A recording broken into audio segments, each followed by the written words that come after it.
भारत की सीमा में लगातार फाइटर जेट भेज रहे चीनी ड्रैगन को मुंहतोड़ जवाब देने के लिए भारत ने अपनी तैयारी को और पुख्ता करना शुरू कर दिया है। भारत अगले 2 से 3 महीने में अपने दूसरे S-400 missile air defence system को चीन की सीमा पर सक्रिय कर देगा। S-400 की तैनाती से भारतीय वायुसेना चीन के फाइटर जेट, रणनीतिक बॉम्बर, मिसाइलों और ड्रोन विमानों की न केवल बहुत दूर से पहचान कर सकेगी, बल्कि उन्हें पलक झपकते ही तबाह कर सकेगी। दूसरे S-400 स्क्वाड्रन की जहाज़ों और विमानों की जल्दी डिलीवरी रूप से चल रही है। 24 फरवरी को यूक्रेन युद्ध शुरू होने के बाद पहली बार S-400 सिस्टम की दूसरी खेप आ रही है।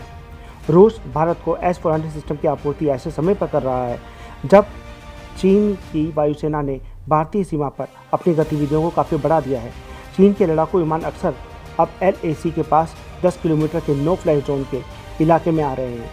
यह दोनों पक्षों के बीच विश्वास बहाली के उपायों का सीधा उल्लंघन है। इससे पहले रूस ने S-400 की पहली खेप भेजी थी, जिसे हजारों कंटेनर की मदद से दिसंबर महीने में भारत पहुंचाया गया था।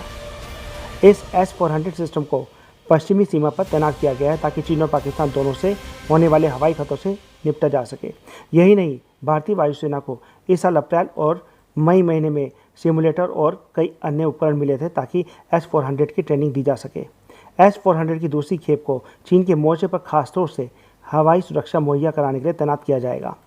चीन की ओर से 3,488 किलोमीटर लंबी सीमा पर फाइटर जेट की तैनाती और उनके उड़ान खासतौर से लद्दाख और अरुणाचल प्रदेश में काफ़ी बढ़ गई है। हर दिन 2 से 3 बार चीनी फाइटर जेट भारतीय सीमा की ओर आ रहे हैं। यहाँ तक कि एक चीनी फाइटर जेट तो 28 जून को पूर्वी लद्दाख के एक विवादित इलाके में भारतीय सैनिकों की चौकियों के ऊपर से भी गुजरा था। इसके बाद भारतीय वायुसेना ने भी अपने फाइटर जेट को उड़ाए थे। भारत ने इस पूरे मामले को चीन के साथ उठाया था।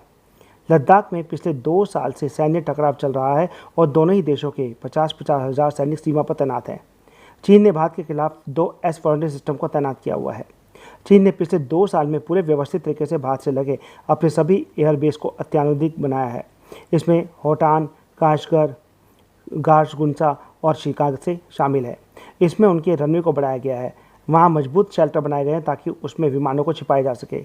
ईंधन के लिए यानी कि फ्यूल के लिए स्टोरेज, अतिरिक्त फाइटर जेट, बॉम्बर और निगरानी विमान तैनात किए गए हैं। यही नहीं, चीन ने भारत के खिलाफ रूस से खरीदे गए 2 S-400 सिस्टम को भी तैनात किया है। और यही नहीं, भारत के हमले का जवाब देने के लिए चीन ने कई एंटी एयरक्राफ्ट सिस्टम भी लगाए हैं। Thank you.